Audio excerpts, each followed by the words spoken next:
A short introduction about me. I'm Madhavi Pradhan. I'm Director and Founder of Innovate Agility Singapore. I'm a certified Agile coach and I am SPC 5.0, certified Scaled Agile Framework trainer. I'm running a community of practice in Singapore, which is Women in Agile, and which is a chapter extension of Global Women in Agile Singapore.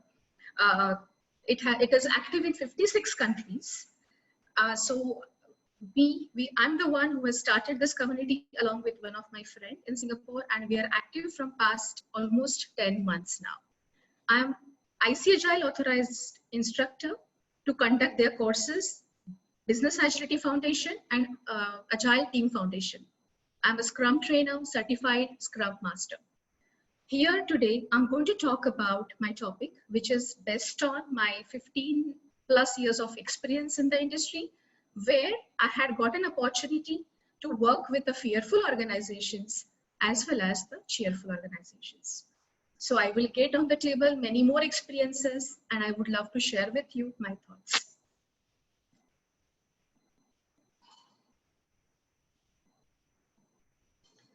I would like to begin with telling you one story. This story is about the monkeys and the bananas. Well, sound a little bit childish, but there is, I found this story is perfectly feasible for this particular subject. So let me tell you the story. A group of scientists, they placed 5 monkeys in a cage. In the middle, a ladder with bananas on the top. The bananas were yellow, smell yummy, and they looked delicious. Every time a monkey went up the ladder, the scientist soaked the rest of the monkeys with cold water. Interesting. After a while, every time a monkey went up the ladder, the others beat up the one on the ladder. After some time, no monkeys dared to go up the ladder, regardless of the temptation of those delicious looking bananas. Scientists then decided to substitute one of the monkeys. The first thing this new monkey did was to go up the ladder. Because of course, why not? I see bananas, why shouldn't I grab them and have a piece of it? Immediately, the other monkeys beat him up.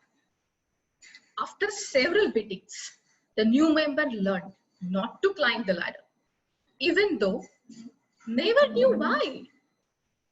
A second monkey was substituted and the same occurred. Now this time, the first new monkey also participated in the beating for the second monkey. A third monkey was changed and the same was repeated. Whoever is climbing on that ladder is being beaten up very badly by the rest of the group. The fourth was substituted and the beating was repeated as that's the protocol. And finally, the fifth monkey was replaced. Now, we have a new group of monkeys. What was left was a new group of 5 monkeys that, even though never received a cold shower as a punishment, but still they continue to beat up any monkey who attempted to climb that ladder. Well, that's interesting. I could understand for the first 5 monkeys, right? Because they got a shower, cold shower as a punishment if you try to climb the ladder to grab those bananas. But this new 5 monkeys never did that, never did get that punishment, but still they are being social, being a part of the norm and following what others are doing it.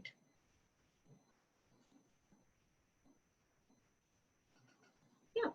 So if it was possible to ask the monkeys why they would beat up all those who attempted to go up the ladder, I bet you the answer would be, I don't know. That's how things are done around here. Guys, does it sound familiar? It does sound familiar, right? So on this basis, let's do a small activity. I would like to invite you to express your thoughts about the behavior of new monkeys, new group of monkeys, why they are behaving that way. The ones who were never punished and still following a fearful tradition. Please, you can unmute yourself or type in the chat, what do you think of this behavior? No curiosity is one thing that I feel. I normally give this example myself when I'm explaining few things about to my friends or even my colleagues. Like the tradition that you always follow, what happens is you don't know why you are following it. You ask someone, even when you ask someone, even they don't know it. So people, what they do is they are reluctant to ask the same question again and again. So what Absolutely. they do is they don't have the curiosity in them at times. If you don't get answer, try someone above. If you don't get answer from them, try someone above, and that's where fear comes in again. Because if you go to that level of even if you go to managers, it will be difficult for people to talk to them. So that is one that's the thing that I explained to my friends about this. Awesome. Thank you so much for your for telling me this. Anybody would like to express your thoughts here? Hey Madhavi, this is Sushmita. Can you Hi, hear me okay? Sushmita. Yes, absolutely. So I agree with what Bhuvnesh just mentioned. One other thing I also feel is that people oftentimes fail to ask questions, right? They are asked to do certain type of thing, but they don't ask like why, without having any reason. They just follow what they have been told to. So I think that's another issue, and that is a big issue, right? You just follow everything that's been told to you, and then never knowing the reason why could lead to several other like impacts, or um, the result could be different, because it's very dangerous, right? You're working without knowing, even without asking any questions. So I think Yes, absolutely, Sushmita. Sometimes what happens, we just forget to ask questions and we just follow what it is, right? yeah. Yes. So, any more suggestions? Anybody would like to give your thoughts on this?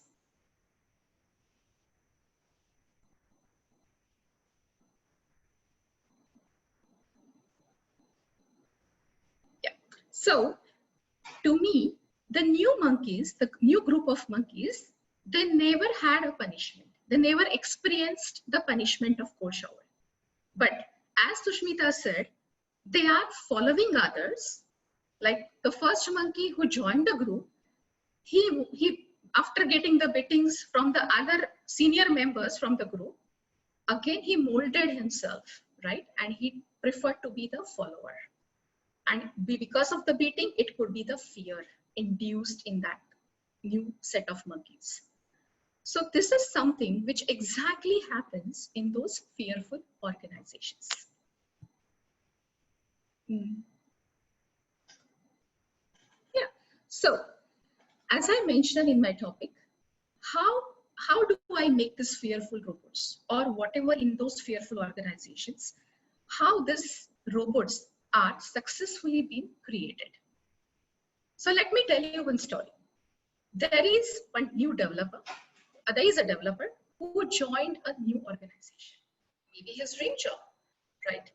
New salary compared to the first one, new dream job. Okay, he's all excited with he's all excited. Sorry guys, I'm just admitting few of them who are joining us. Yeah. So I was talking about this developer who is newly joined the organization.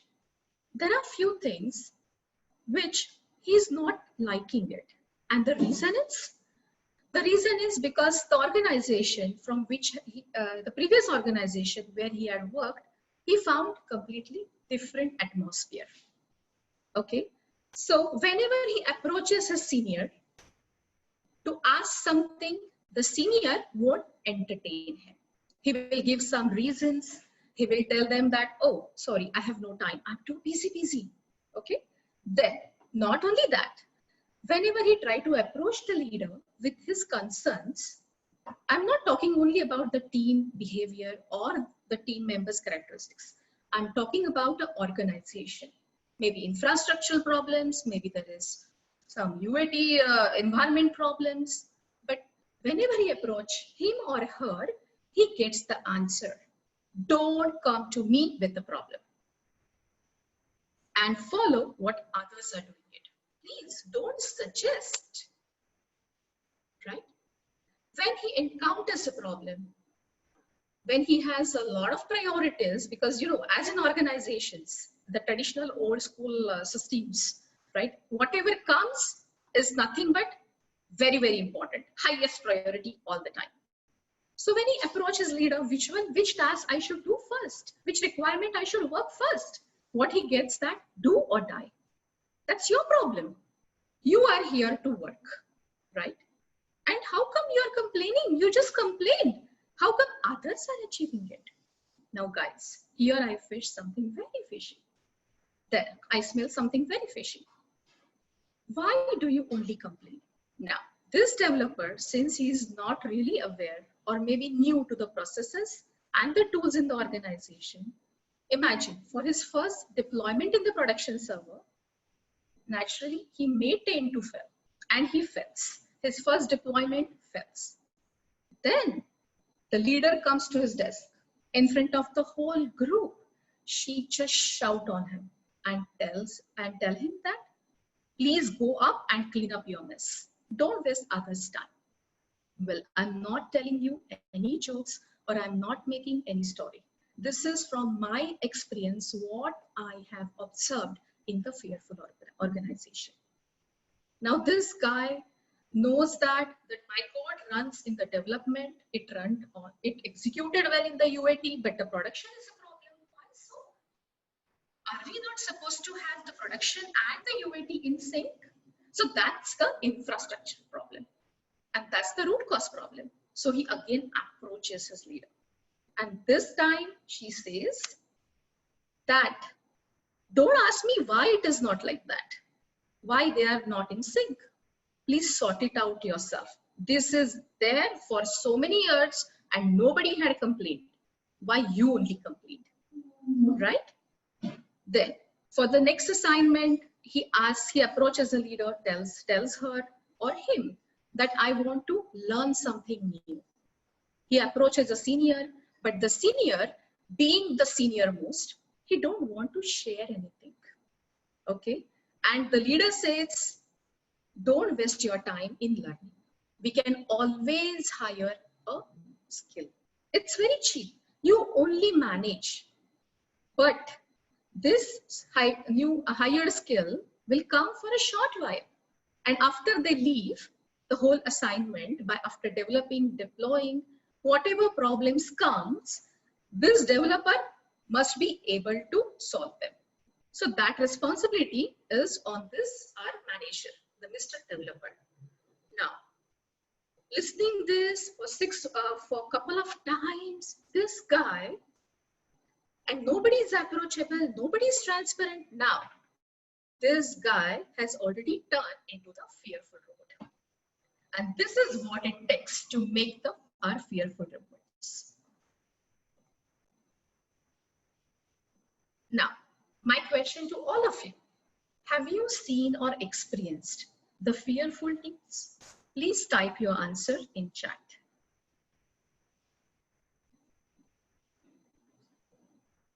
Or you can unmute and speak.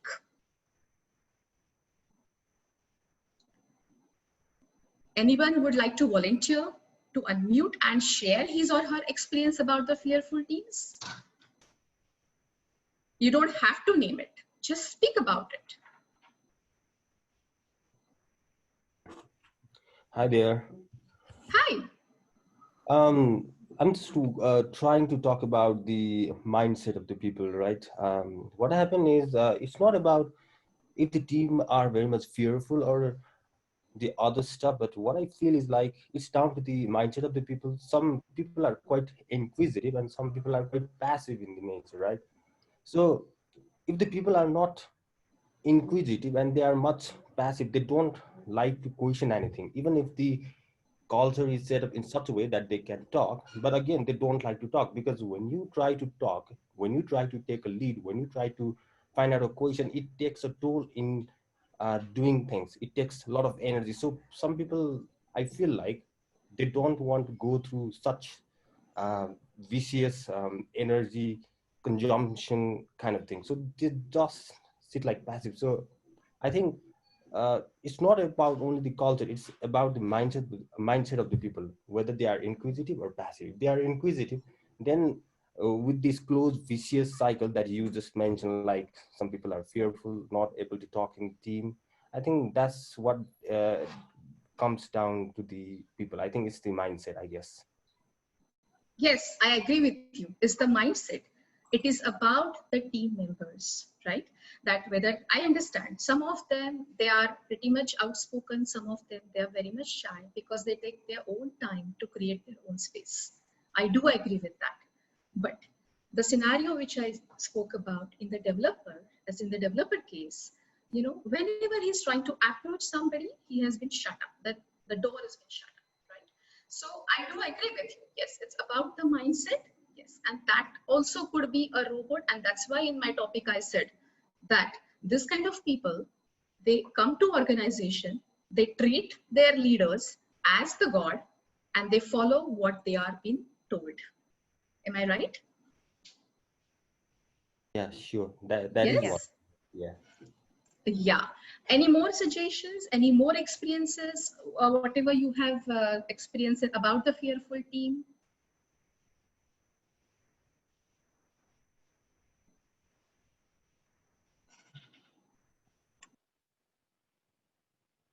Yeah, I think again, hi, me again.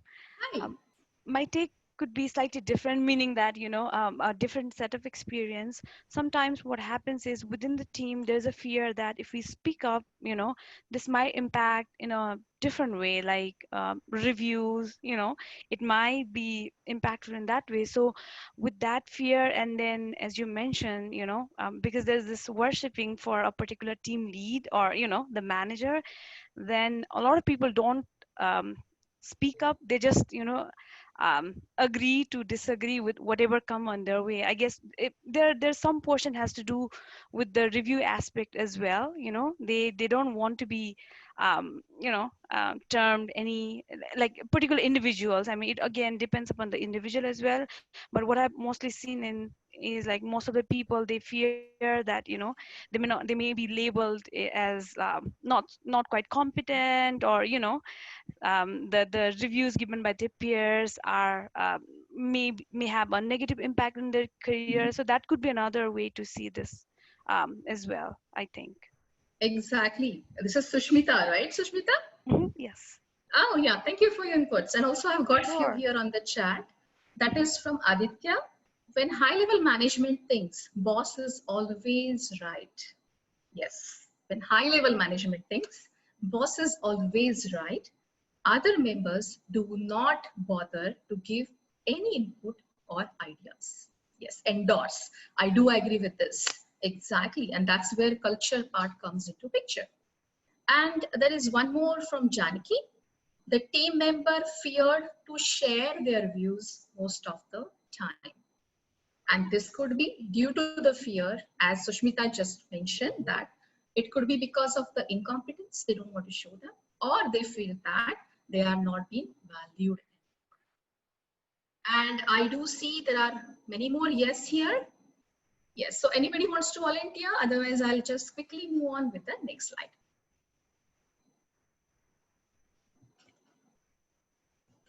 Yeah, so now since we have built successfully the fearful robots, yes, I see on chat that Anish is saying when someone is ridiculed or rejected on their ideas or concern, there is this fear. Yes, I do agree with that. And there's one more from him. I think it depends on high or low culture. Exactly. Yes. Now, what are the causes? As we said, and as you all have given me on the chat, it could be the culture, it could be the fear, right? So fear of team members. When the junior person, he tries to approach some senior person, the senior always feels, why should I share my knowledge? Why should I share my skills to this person? Right? Maybe I would get redundant in the organization. Why should I lose that dependence which I'm holding from past 10 years in this organization? So again, he has a fear. Then the leader, the team leader always feels of losing the authority, because generally in this type of organizations, the leader could be there 20 years, 25 years, they are just staying in the same organization. So sometimes they have so much dependent on their senior staff members. So they feel like I may lose authority. So I should treat them as my slaves, or maybe that's a very wrong word to use, I would say, but that's how it is what I had experienced. Also, the new developer who's our career oriented, positive energy person, he can't leave his job, because remember guys, we all need bread and butter at the end of the day. So if I don't follow to my follower or my leader, I may lose my job, right? And that's the thing which everybody of us, the team members, would think of. Also, losing reputation due to lack of skills, as we mentioned about it, right? That if I project that I don't have skills, then I will lose my reputation. And once you're failed forever. That's the mentality. And there is a blaming game. The blaming game is something which is like, you did this, you complain, you do that, right? And nobody likes that. Then there are these credit stealers. They don't help you. And at the end, when they see the biryani is being cooked and smelling nice, then they come to take the credit of it. Risks. If I don't follow the processes, tools, then what will happen with me? I may got up into the audit, I may caught up into the compliance. And unnecessarily gossips. If I approach somebody, tell him about my personal stuff, he might do spread the gossips about me. Also, they always say, our resume speaks about us, right? I mean, I know that there are 80% people who may not like this at this point of time, but the problem is if I quit my job early in a month or two because I don't like the team members, I don't like the culture basically in the team, then that would create a very, not at all, it is not encouraged on our resume. That stamp is not encouraged, that you're leaving the organization in 2 months' time, right? So these are all the fears we're having for this fearful proposals, and they just follow it. Then, now, I'm sure you must have experienced the fears, and in the interest of time, I'm just going ahead with the next part of it, because I think, yeah. Now, my point here is, this is a wonderful story which I found, and the source is unknown. I must declare this. Deer has 90 km/h of running speed against the tiger speed of 50 km/h. But still, deer becomes victim of tiger always. It's amazing, right? 90 km/h is the amazing speed he has. Because deer believes, I repeat, deer believes that he's weaker than the tiger. And this fear makes the deer to look back again and again.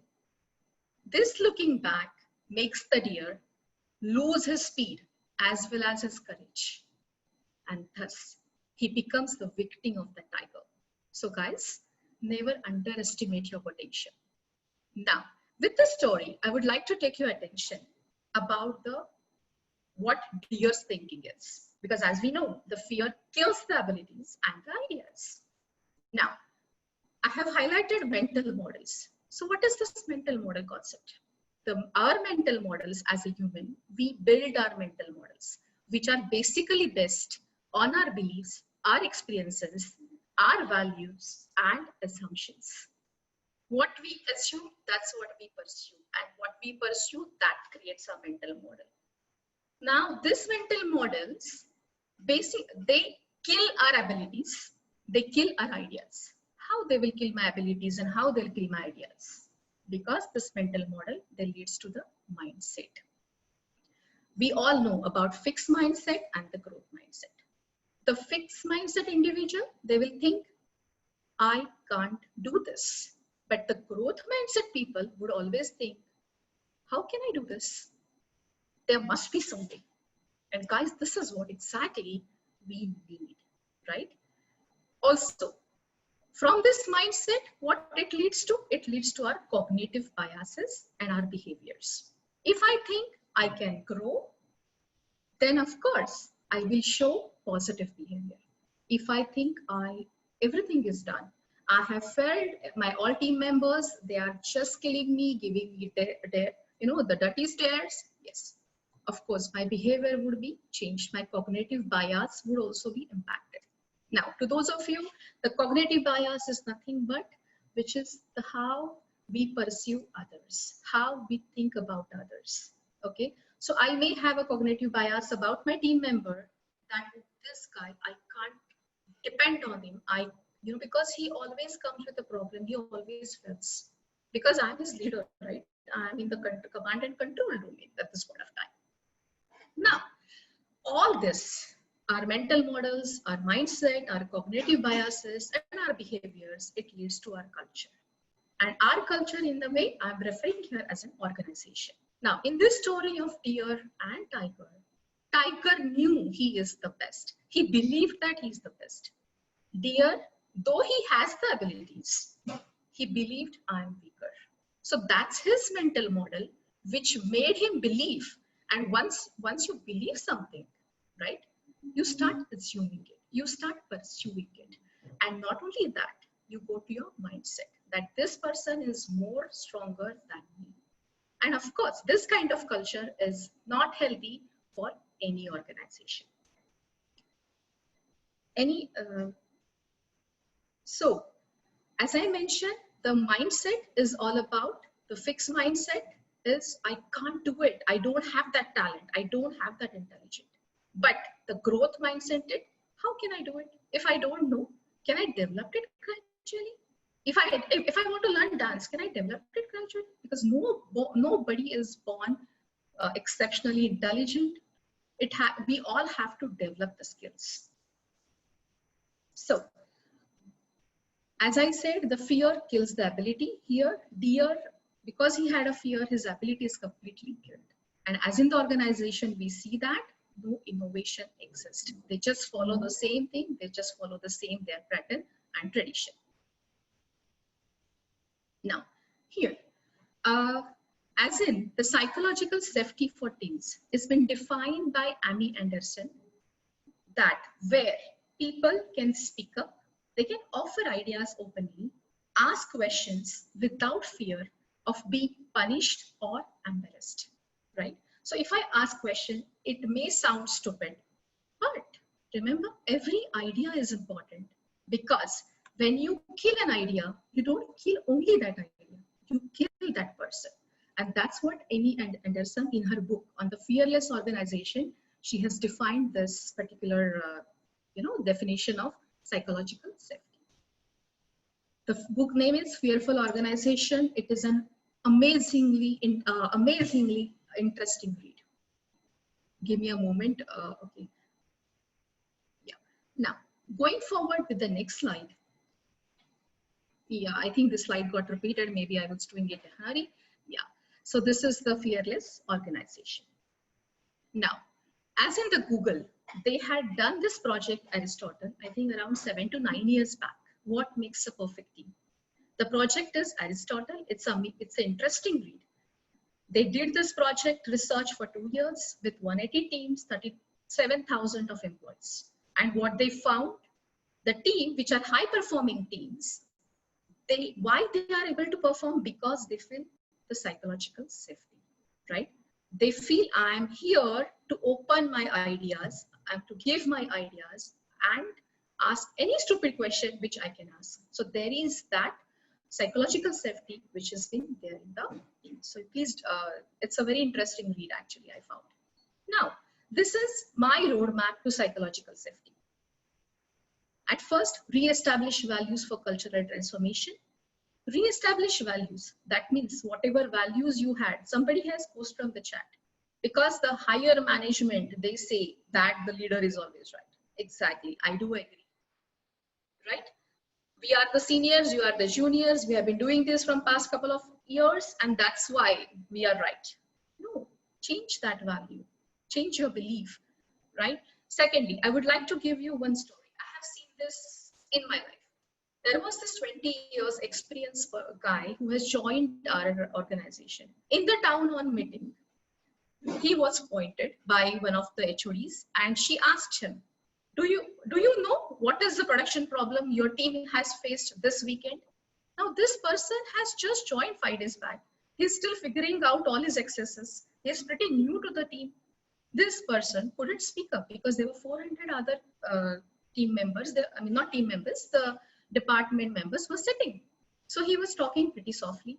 Now he was told, please talk loudly. Fold your hands, stand up and talk loudly. Guys, I'm not telling any speaking of stories. This is what I have observed. And I was completely shocked to see that. Okay. Expectation was, he must be knowing it. Expectation was, this is a motherly culture. So a mother is scolding a child. But I also have a child and I ensure that and my kids are not being scolded in front of their friends, right? But that was it. And finally, HOD concluded that that's the motherly culture. She has full rights to scold anybody in front of all the audience.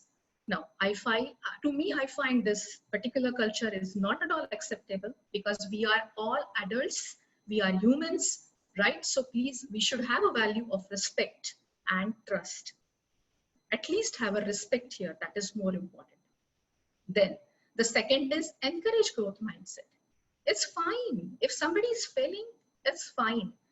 Understand the reasons behind it. Why he is failing. And how can the team members improve? Adopt a learning mindset. Create many more learning opportunities for my team. That's who will do it? Of course, the leader will. It's the main role is of the leadership, right? They will have to change their values for cultural transformation. They will have to see that they have a growth mindset and the learning mindset. Then it's okay to fail. So celebrate those failures. Unless you celebrate those failures, early failures, your team will not basically believe that, oh, my management is supportive of the innovation. Because Rome was not built in a day. It takes time to develop. Then avoid cognitive biases. There are many biases. Okay, so we all have unconscious bias. We all have this, where we feel that one person is always right. So in a team, when there is a discussion going on, then whoever is saying whatever valuable inputs, only one person concludes. Okay, and that's supposed to be the respected, the senior, 25 years old member. Whatever he concludes, that's it, done. Is it done? Is it a right practice? No, it is not. So please avoid your biases, figure it out. Then demolish this hierarchy. I won't say that, oh, pick out leaders. The leader with a growth mindset, a learning mindset. Of course you will need it. You will want it. But hierarchy in terms of we should entertain the flat hierarchy. I know there are seniors, there are juniors, but at least treat everybody on the equal level. So they can openly talk. They can openly share their ideas. Then promote inclusion safety. Since we have diverse people working in our industry, in our teams, please, we have to promote inclusion safety. Then freedom of speech and ideas. Promote that. You are here, okay, please speak up. That's fine. Treat human as human. Now, this point, I felt it is really important. Not as resources. Because we always say, how many resources you need for a project, right? I feel speak heart to heart because we are humans. We are not machines. Resources are tables. Resources are computers who can't think, who don't have any emotions. Guys, we are humans, okay? Approach conflict as a collaborator. Please have healthy discussions.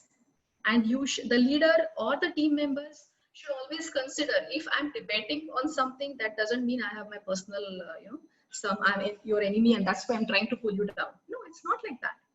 Practice constructive feedback. Now, what is a constructive feedback? Usually, when we do a constructive feedback, that means at first, we tell that person what is good in you, okay? And then we tell him that what it should be must be improved. We don't say that, oh, this is absolutely ridiculous. No, please use your words politely. Because if somebody uses some words about me, will I like it? Just think that. How will I feel? So this is what I feel the roadmap to the physical safety should be. Now, because of the COVID situation, what we are facing, couple of months, for me, I feel the psychological safety is really important in the virtual dealings also. Okay, so how would you feel recording employees' activities, websites, applications? Recently, I was reading some article where I read that there are some applications or somebody is building or already built that leaders can see what sitting remotely, what other my team members are doing, whether they're really working. Come on, I mean, you need to have that trust factor, right? Focus on outcomes over schedule or task tracking. In one of the organizations where I have worked previously, working from home was considered, okay, as that means you are not, you don't want to work, you're just giving some excuses. Because the management was so used to having people around them and micromanaging them. If you're sitting and working from home, that means you are giving excuses, you're not working. So what I feel here is trust people. That is the factor which is missing in the industry right now. Then we demand, please enable your camera. But do you know what kind of conditions people are working, right? Or they do have a cultural problem, or there is a small space issue, there are kids, there are pets. So please allow them, it's fine. It's fine not enabling camera. How can you be empathetic? Now here, I would like to comment on the COVID situation. The way COVID is increasing, it is reaching all the doorsteps. And these days, instead of some positive news for the family and friends, we always end up giving something very, the worst scenarios. I mean, recently, even my family have been to the worst scenario. But being a human, as a leader, please be empathetic, be kind, understand the people need a healthy mental health. So what you can do? Clarity of communication. Understand what is the problem. Is it really feasible? That doesn't mean that, oh, I am taking a 2-day leave because I want to do enjoyment. No, it's not like that. People take time to cope up with the situation. And because of the COVID, I felt this point was really important, that we should have a virtual safety also. Communicate often. That is the mental health. Are you feeling good? Of course. Now, how about those who are you are taking disadvantage? But I'm sure we are humans. You will take a disadvantage for one time, 2 times, not all the time, right? And why we are punishing others who are really facing these problems at this point of time, right? So this is what I felt the virtual psychological safety is too important. It's not only about recording the meetings, about recording the phones and then making it, giving it to your leaders because you will get a promotion. No, please don't do that, because that's the politics. And we are not here to do dirty politics. We are here to understand each other and work together. Because if the people are satisfied, of course, it is not only their profit, it's the organization profit. The outcome would be good. And yeah, so how to achieve the psychological safety virtually? That's what we see. So for that, we need a cheerful organization. And how do I get the cheerful organization? Following the roadmap, what I presented. So that roadmap, which is of psychological safety, will help achieve trust in the organization.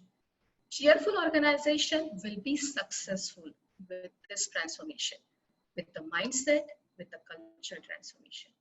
And that's it. That's the slide for me, because